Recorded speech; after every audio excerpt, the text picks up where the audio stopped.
Kag sa numero 1 sa mga balita sa Negros subong adlaw, Vendors Plaza sa Bacolod ginapangahuyan. Mga kabilya kag panid sang sin ginpangkawat bisan nakudalan na. Yari ang report. Sa sining nga video, makita ining wala makilalan nga lalaki nga nagasaka sa kudal sang Vendors Plaza sa reclamation area. Samtang ginalagari ang steel truss nga ginapatihan ginkakas gikan sa merkado. Nabalaka si City Legal Officer Romeo Carlos Ting Jr. kay wala pa nasuguran ang demolisyon pero halos na amat-amata na pangawat ang mga kabilya kag atop sa merkado.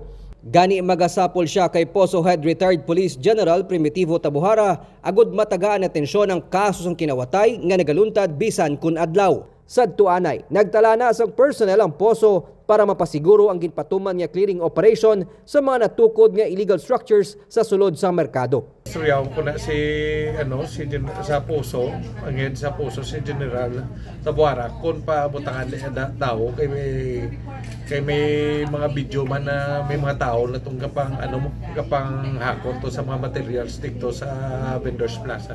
Ang Vendors Plaza ang kabahin sa IGA Develop sa Ngasem Prime Holdings Incorporated paagi sa lease agreement sa Bacolod LGU.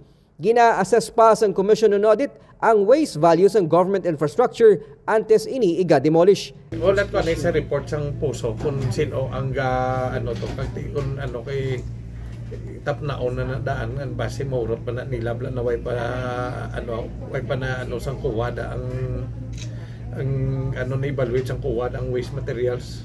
Nalakip sa ginapaabot nga iga-demolish sa 3-hectare property nga ginaparkilahan sang syudad ang Manukan Country, Bay Center kagaman pa nga mga government buildings sa reclamation area.